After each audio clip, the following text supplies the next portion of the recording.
Alfredo, merci beaucoup de nous accueillir dans ton studio à New York. Je suis venu te voir pour te poser quelques questions, on va avoir une conversation. Pardon pour le bruit, il y a quelques travaux dans l'immeuble. Puisqu'on présente maintenant une exposition à la galerie dans les deux espaces. C'est une exposition avec des œuvres de 13 artistes, dont 2 ensembles d'œuvres de toi dont on va parler. Si je rappelle, dans les grandes lignes, c'est une exposition donc collective qui a pour titre des mots très beaux. En français, c'est « Perdre aussi nous appartient ». Ce sont des mots que Rilke avait envoyés à Hans Carossa, qui était son ami mais aussi son médecin, il y a quasiment un siècle, puisque c'était en 1924. L'exposition rassemble un groupe d'œuvres qui parle de ces mots-là de manière indirecte. Ça parle de perte, mais pour reprendre la pensée de Rilke derrière ces mots, ce que Rilke voulait dire dans cette lettre, c'est qu'il y a de la perte dans toute chose, il y a toujours de la perte, mais que contrairement à ce on a l'habitude de penser, la perte, elle est précieuse, elle est importante. Et dans cette exposition, articulée de manière très diverse, il y a des œuvres où il est à un moment question de cette perte. Une autre manière de présenter ce projet, c'est de dire que ce sont des œuvres, ce sont des mots de Raphaël Dalla Porta qui fait partie de l'exposition, ce sont des œuvres qui ne dictent jamais ce qu'il faut voir.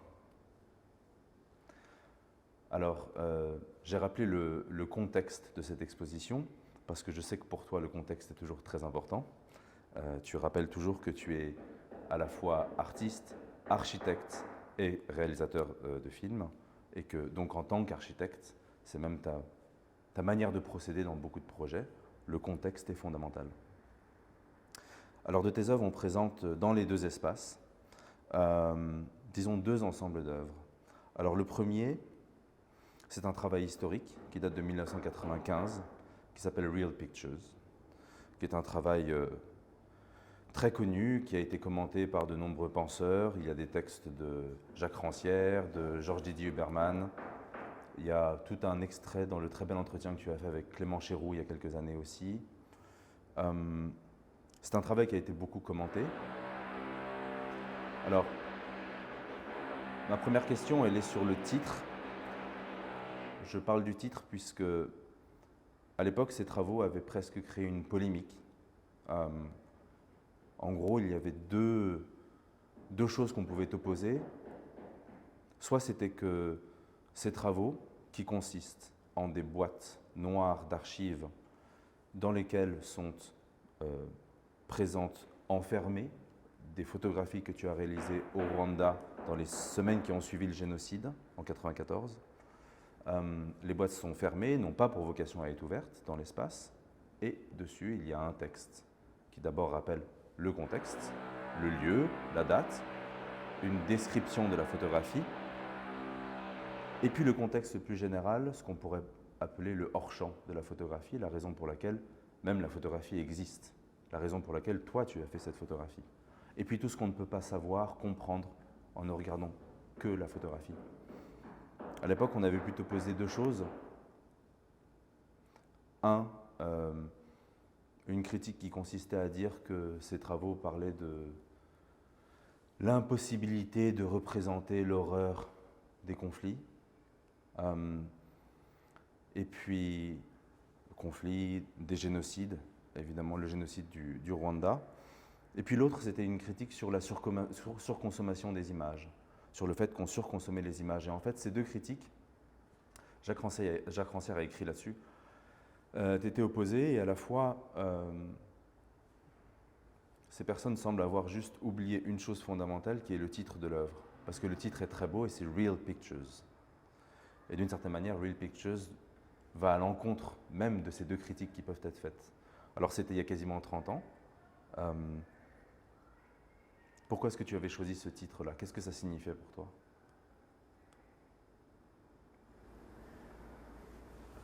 Quand j'ai visité le Rwanda, en août 1994.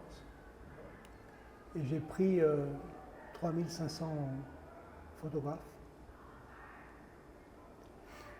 Et je rentre à New York et je me rends compte que mes images n'étaient pas vraiment différentes à les quelques images qui avaient été montrées dans la presse. Mais ce qui m'avait choqué pendant le génocide, c'est que le public, les gens, n'avaient pas réagi à ces images dans la presse. C'est comme si elles ne les avaient pas vues. Donc je me disais, que faire pour montrer ces images, pour qu'elles soient vues, pour communiquer cette tragédie du peuple rwandais. J'ai réfléchi à plusieurs stratégies et aucune ne m'a convaincu. Je me suis dit, cela ne servira à rien de les montrer. Mais pourtant, je voulais les montrer, je voulais qu'elles soient vues.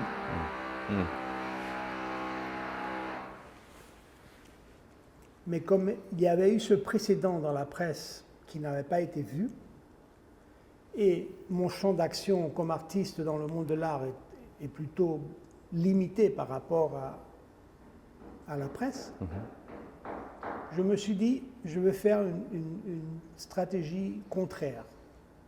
En anglais, a reverse strategy.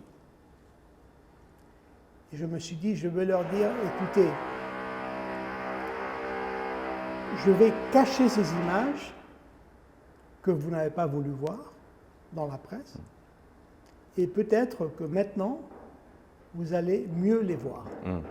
Donc c'est une stratégie totalement absurde. Mais derrière cette stratégie absurde, il y avait deux points.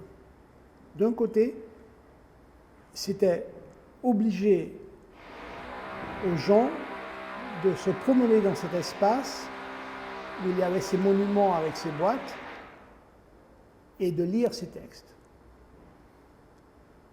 Et donc, j'imaginais, j'espérais, je supposais que la lecture de ces textes allait créer une vision de ces images.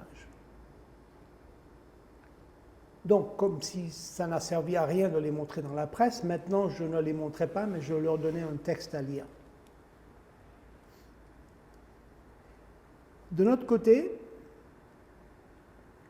c'était pas vraiment de les cacher, c'était de suggérer, je vais les garder pour un futur où la société actuelle, contemporaine, sera capable de regarder ces images et de réagir à cette réalité. Aujourd'hui, la société n'est pas capable de faire ça. Donc il vaut mieux les garder pour un futur où ceci sera possible. Alors, pourquoi Real Pictures? C'était parce que on ne les voyait pas et je voulais insister sur leur réalité. Et donc, je voulais suggérer que cette réalité, elle existe, elle a eu lieu. Ces images qui sont dans ces boîtes sont la confirmation, la démonstration que cette réalité, cette tragédie a eu lieu, mais que j'avais décidé de ne pas montrer ces images. Donc le fait de ne pas les montrer ou de les voir ne quitte rien en leur réalité. Donc c'était une stratégie conceptuelle, c'était une stratégie presque désespérée. J'étais frustré par le fait que la presse avait traité ce sujet d'une manière raciste, brutale, grotesque et insensible. Donc j'étais aussi conscient de ce danger de montrer ces images. Donc je voulais éviter ce danger d'un côté. Et je voulais créer une culture de solidarité et de respect. Donc ces boîtes, elles étaient montrées pas comme boîtes, sinon comme partie de monuments. Donc c'était des monuments à la mémoire des Rwandais.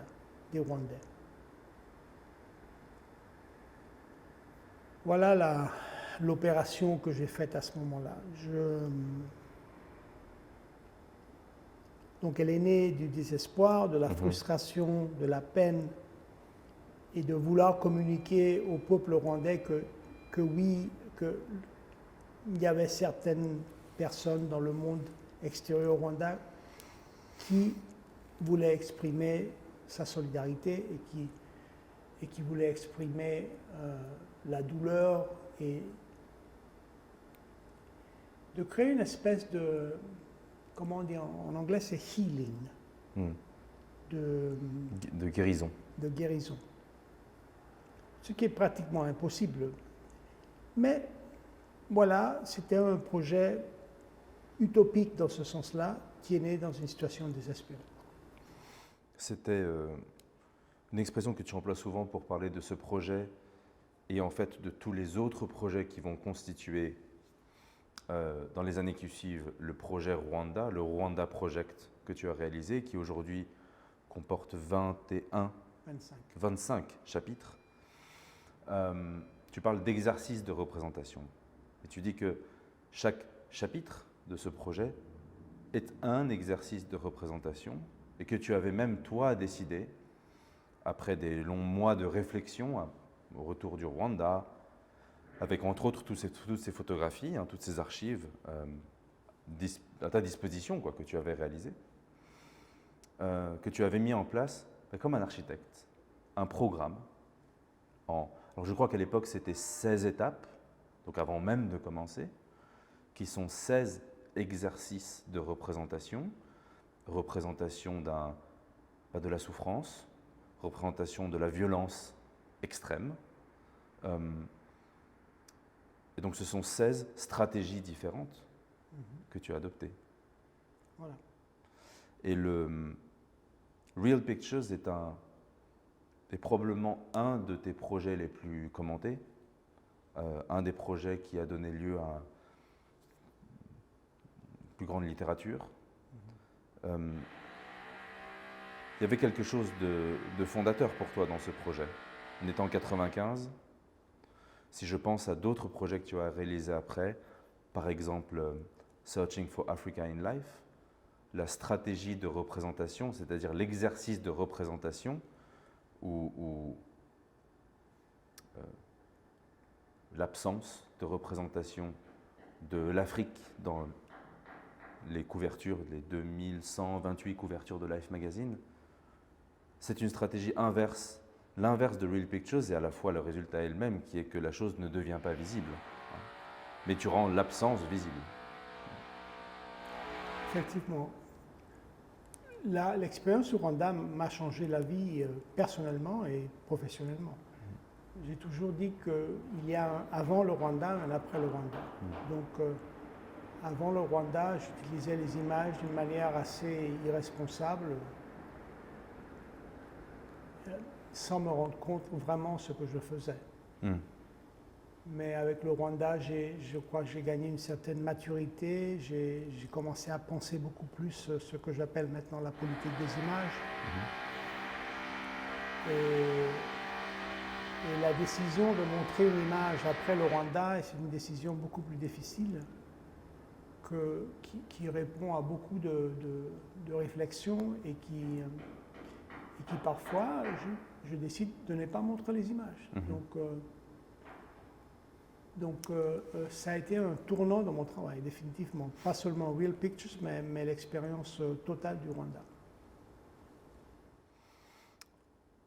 Les autres œuvres qu'on présente dans l'exposition, donc les Real Pictures, on présente dans l'espace, dans le 15e arrondissement, une succession de 6 boîtes qui observent une unité de lieu et de temps, puisque ce sont 6 boîtes qui contiennent 6 photographies qui ont été faites au même endroit, le même jour, Et donc en lisant le texte, on suit une histoire, un développement. Et puis dans l'autre galerie, dans le 6e, on présente une boîte de Real Picture, où là il s'agit d'une photographie faite dans une église, où tu décris dans le texte en fait un charnier dans cette église, dans un lieu qui s'appelle Entarama. Avant de parler des autres œuvres, peut-être expliquer, on pourrait rappeler pourquoi aujourd'hui ces œuvres qui datent de 95, qui n'étaient à l'origine pas montrées en tant que boîtes isolées, mais donc sous la forme de monuments, comme tu l'as rappelé, des colonnes, des cubes, des stèles, des dalles. Ce sont des œuvres qui ont été beaucoup montrées. Tous ces monuments ont été acquis par des institutions dans le monde entier. Et en fait, tout était indisponible depuis très longtemps. Et puis on a eu une chance en fait incroyable, parce qu'on en a retrouvé des originales. Et c'est ce qui permet de faire cette présentation dans l'exposition. Alors les autres œuvres qu'on présente, c'est un triptyque. Est-ce qu'on peut appeler ça des sculptures? Ce sont 3 horloges. Donc là, c'est dans la galerie dans le 6e arrondissement. 3 horloges, leur titre, c'est Hiroshima, Nagasaki, Fukushima. Je le décris parce qu'on ne les voit pas à l'image là. 3 horloges présentées côte à côte avec un peu d'espace entre.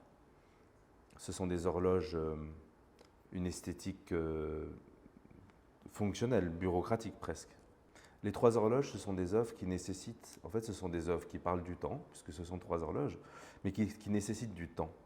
Parce que quand on est debout face à ces horloges, si on n'y consacre pas un peu de temps, si on ne décide pas de les observer, peut-être même de les contempler, en fait on ne réalise pas en quoi consiste l'œuvre. Donc il y a 3 horloges, avec 3 petites plaques en métal qui indiquent des dates.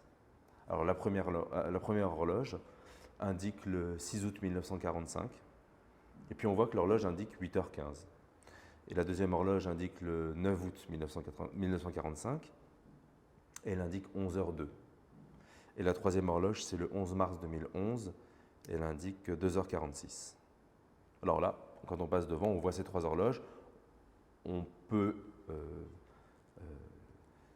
reconnaître les dates, mais c'est en restant devant qu'on se rend compte d'une chose, c'est qu'en fait, les aiguilles des heures et des minutes sur ces 3 horloges sont immobiles, elles restent fixes. Et la seule chose qui tourne de manière infinie, incessante, c'est la trotteuse de la seconde.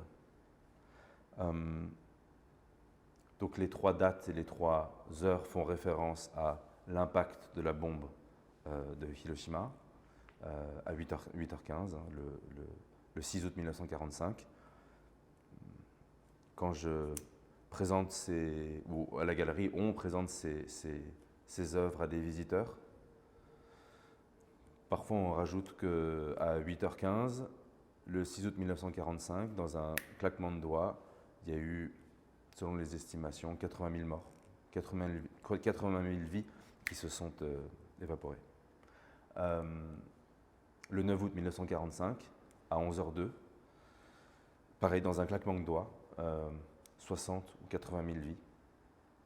Et puis, le 11 mars 2011, à 2h46 de l'après-midi, c'est le tsunami, le raz-de-marée à Fukushima, avec les quelques 30 000 victimes qui ont été faites. Ce sont 3 horloges qui font référence à des catastrophes nucléaires, des catastrophes qui sont liées à un événement généré par l'énergie nucléaire. Dans quel contexte tu avais créé ces œuvres?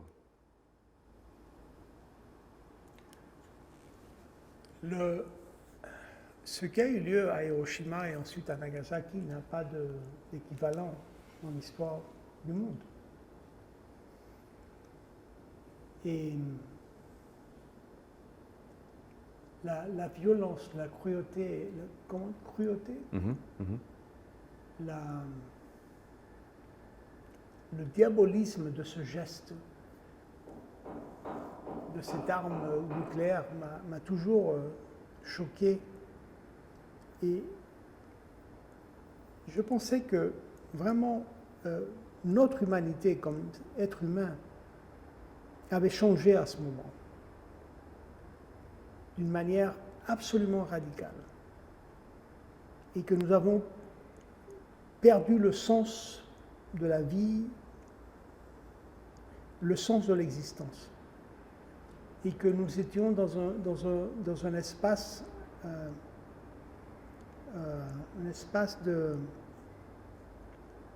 qui n'avait pas de sens. Puisque des êtres humains avaient décidé de tuer de cette manière à des milliers d'autres êtres humains, qu'à partir de ce moment-là, si cette réalité devenait possible, la vie était suspendue, n'avait pas de sens et était suspendue. Et donc je voulais créer une image très simple pour dire tout cela. Parce que comme artiste qui est un architecte, j'essaye toujours de créer une œuvre qui soit éditée au maximum. Je crois dans le pouvoir d'une seule idée. Donc j'essaye d'éditer au maximum. Donc j'ai finalement trouvé cette image de cette horloge qui tourne à la folie, sans aucun sens puisqu'elle n'indique pas l'heure. C'est comme si notre vie, elle est en suspens. Elle existe toujours, mais elle est en suspens. Et elle tourne autour de ce signe, cette heure précise, où tout a changé.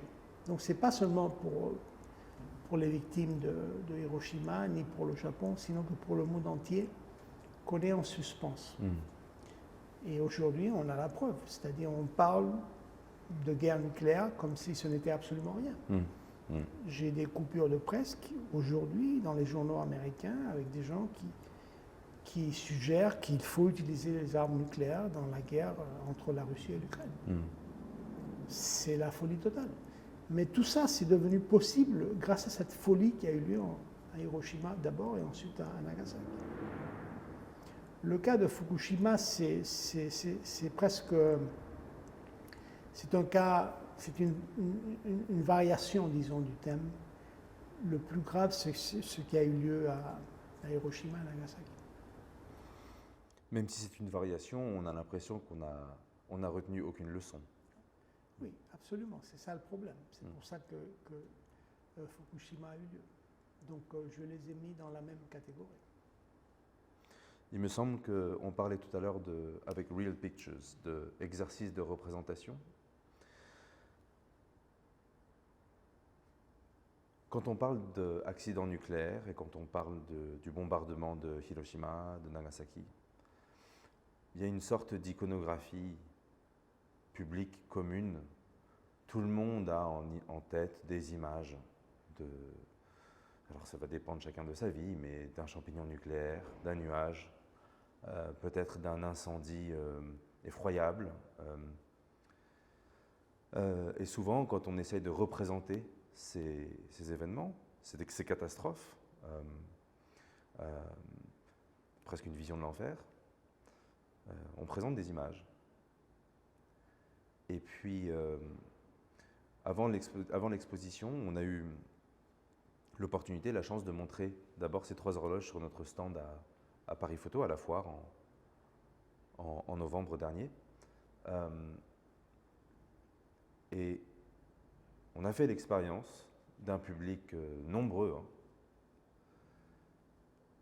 qui, je crois, prenait beaucoup plus conscience de l'ampleur de ce qui s'était passé face à ces horloges, qui n'indiquent aucune image.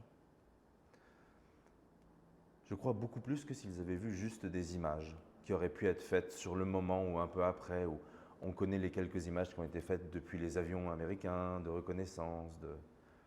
Je crois que même l'émotion en fait est beaucoup plus forte face à ces horloges. Et donc en ce sens, c'est aussi un exercice de représentation. Oui, absolument. Et c'est ça mon challenge comme artiste. je me donne toujours ce genre de challenge. Je me demande comment représenter cette situation. Et j'essaye d'éviter les chemins, disons, les plus évidents, les plus utilisés par d'autres artistes et par la culture en général et par les médias. Parce qu'ils se sont démontrés incapables de communiquer, dans ce cas, l'horreur. Donc, en face de chaque situation, je me donne à moi-même cette espèce de challenge. Et là, c'est important de réfléchir, d'étudier l'histoire, de comprendre la situation, d'aller à l'essence, d'arriver à l'essence du problème. Et là, de travailler avec créativité, avec imagination et de trouver des solutions, disons, visuelles, formelles, mais elles sont toujours la représentation d'un travail de recherche et de réflexion très très long. Donc, même si à la fin, il y a un résultat visuel, il faut voir quelque chose, montrer quelque chose, elles ne sont qu'un résultat très, très, très à la fin d'un procès. Donc, je dis toujours à mes étudiants que pour moi, l'art et la représentation, c'est toujours 99% de penser, penser, penser et 1% de faire. Donc cet objet, à la fin, oui, c'est un résultat de faire quelque chose, mais dans le long procès qui a créé cette œuvre, vraiment, c'est vraiment à la fin du procès. Et parfois ça marche et parfois ça ne marche pas, bien sûr. Pour moi, qui est très autocritique, pour moi, rien ne marche. Mais au moins, ce sont des leçons que j'apprends et d'où je conclus certaines choses. Et donc, j'essaie d'éviter ces failures, ces échecs au prochain exercice. Je ne sais pas si tu te rappelles, mais la première fois qu'on a vraiment parlé de ces horloges, on était ensemble à Milan et on parlait de photographie. Et c'est que j'aime beaucoup la photographie. Je déteste qu'elle soit isolée, mais j'aime beaucoup la photographie et les questions qu'elle pose. Et puis je sais que toi aussi, tu aimes beaucoup la photographie, même si, malgré le fait que tu aies remporté le prix Hasselblad, Jacques Rancière a fait un portrait de toi en tant que photographe, parce que ça reste un exercice de te définir comme un photographe. Mais on parlait du fait que la photographie ne doit pas se résumer à des images. Et là, tu m'as dit, alors si on ouvre le champ de la définition de la photographie dans ce sens-là, bah par exemple, ces 3 horloges, ce sont des photographies, ce sont les mots que tu as employés. Aussi parce qu'elles parlent d'un fantasme de la photographie, qui est d'arrêter le temps, de laisser le temps en suspens. C'est vrai, ce sont des objets très, très, très, très photographiques. Ouais. On pourrait faire un équivalent très intéressant entre une caméra et une horloge qui est arrêtée comme ça. Merci Alfredo, merci beaucoup.